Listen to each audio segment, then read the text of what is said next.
Tractor ಹಾಗೂ bike ನಡುವೆ ಮುಖಾಮುಖಿ ಡಿಕ್ಕಿಯಾಗಿ ಬೈಕ್ ಸವಾರ ಸ್ಥಳದಲ್ಲೇ ಸಾವನ್ನಪ್ಪಿರುವ ಘಟನೆ ಮಂಚೇನಹಳ್ಳಿ ಚಿಕ್ಕಬಳ್ಳಾಪುರ ಮಾರ್ಗದ ಮಧ್ಯೆ ಚಿಕ್ಕಬಳ್ಳಾಪುರ ತಾಲೂಕು ಬೊಮ್ಮೇನಹಳ್ಳಿ ಗೇಟ್ ಬಳಿ ನಡೆದಿದೆ. ಮೃತ ವ್ಯಕ್ತಿ ಪೋಷೆಟ್ಟಹಳ್ಳಿ ಗ್ರಾಮದ ಸುಮಾರು 42 ವರ್ಷದ ನಾಗರಾಜು ಎಂದು ತಿಳಿದು ಬಂದಿದೆ.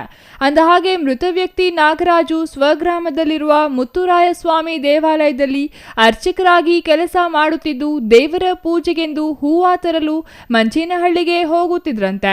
ಈ ವೇಳೆ ಅಪಘಾತ ಸಂಭವಿಸಿ ತಲೆಗೆ ಗಂಭೀರ ಗಾಯಗಳಾಗಿ ತೀವ್ರ ರಕ್ತಸ್ರಾವವಾಗಿ ಸ್ಥಳದಲ್ಲೇ ಮೃತಪಟ್ಟಿದ್ದಾರೆ. ರಾತ್ರಿ 9:05 ಹೈವೇಯಲ್ಲಿ ಸೌಂಡ್ ಬಂತು, ಟ್ರಾಕ್ಟರ್ ಡೋರ್ ಸೌಂಡ್ ಬಂತು. ನಾನು ಮನೆ ಹತ್ರ ವಾಕ್ ಮಾಡ್ತಾಯಿದ್ದೆ. ಆಗ ನನಗೆ ಅರ್ಥ ಆಯಿತು ಆಕ್ಸಿಡೆಂಟ್ ಆಗಿದೆ. ಯಾಕೆಂದರೆ ಅಲ್ಲಿ ರೆಗ್ಯುಲರಾಗಿ ಆಕ್ಸಿಡೆಂಟ್ ಆಗಿಬಿಟ್ಟಿದೆ, ತುಂಬ ಆಗಿದ್ದಾವೆ. 2-3 ಸತ್ತಿದ್ದಾರೆ ಸ್ಪಾಟಲ್ಲಿ. ಬೊಮ್ಮೇನಹಳ್ಳಿ ಬೋರ್ಡ್ ಹತ್ರ, ಪೋಷೆಟ್ಟಹಳ್ಳಿ ಪಂಚಾಯತಿ ಬೊಮ್ಮೇನಹಳ್ಳಿ ಬೋರ್ಡ್ ಹೈವೇ.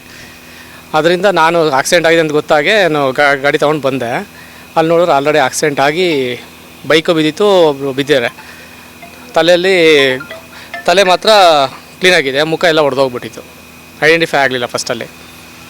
ಆಮೇಲೆ ನಾನು ಅಷ್ಟೊತ್ತಿಗೆ 112 ಕಾಲ್ ಮಾಡಿದೆ. 112 ಕಾಲ್ ಮಾಡಿದಾಗ ಇಂಟಿಮೇಟ್ ಮಾಡಿದೆ, ಈ ಥರ ಲೊಕೇಶನ್ ಈ ಥರ ಹಿಂಗೆ ಆಗಿದೆ ಇನ್ಸಿಡೆಂಟ್ ಅಂದ್ಬಿಟ್ಟು.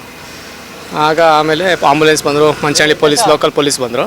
ಬಟ್ ಮಂಚೇನಹಳ್ಳಿ ಲಿಮಿಟ್ ಇರಲಿಲ್ಲ, ಅದು ಚಿಕ್ಕಬಳ್ಳಾಪುರ ಲಿಮಿಟ್ ಅದು. ಅವರು ಬರ್ತೀವಿ ಅಂದ್ಬಿಟ್ಟು ಅವರು ಆಶ್ವಾಸನೆ ಕೊಟ್ಟರು. ಏನೇನು ಆಕ್ಸಿಡೆಂಟ್ ಆಗಿರೋದು? ಟ್ರಾಕ್ಟರ್ಗೆ ಇವ್ರು ಗುದ್ದಿದ್ದಾರೆ, 2 ವೀಲರ್. ಇವರು ಸ್ಪೆಂಡರ್ ಪ್ಲಸ್ಸು, ಟ್ರಾಕ್ಟರ್ಗೆ ಹೊಡೆದಿದ್ದಾರೆ ಇವರು. ಬಟ್ ಸ್ಪಾಟಲ್ಲಿ ಟ್ರಾಕ್ಟರ್ ಇರಲಿಲ್ಲ. 2 ವೀಲರ್ ಡೆತ್, ಸ್ಪಾಟಲ್ಲಿ ಡೆತ್ ಆಗಿದ್ದಾರೆ.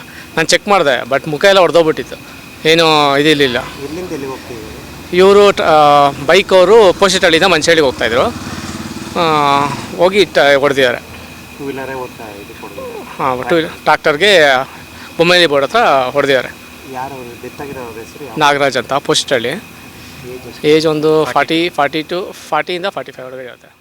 ಇನ್ನು ಘಟನೆಯು ಚಿಕ್ಕಬಳ್ಳಾಪುರ ಗ್ರಾಮಾಂತರ ಪೊಲೀಸ್ ಠಾಣೆ ವ್ಯಾಪ್ತಿಯಲ್ಲಿ ನಡೆದಿದ್ದು, ಘಟನಾ ಸ್ಥಳಕ್ಕೆ ಪೊಲೀಸರು ಭೇಟಿ ನೀಡಿ ಪರಿಶೀಲನೆ ನಡೆಸಿ ಟ್ರ್ಯಾಕ್ಟರ್ ಅನ್ನು ವಶಕ್ಕೆ ಪಡೆದು ಮೃತದೇಹವನ್ನು ಮರಣೋತ್ತರ ಪರೀಕ್ಷೆಗೆ ಚಿಕ್ಕಬಳ್ಳಾಪುರ ಶವಾಗಾರಕ್ಕೆ ರವಾನಿಸಿದ್ದು, ಪ್ರಕರಣವನ್ನು ದಾಖಲಿಸಿಕೊಂಡು ತನಿಖೆ ಮುಂದುವರೆಸಿದ್ದಾರೆ.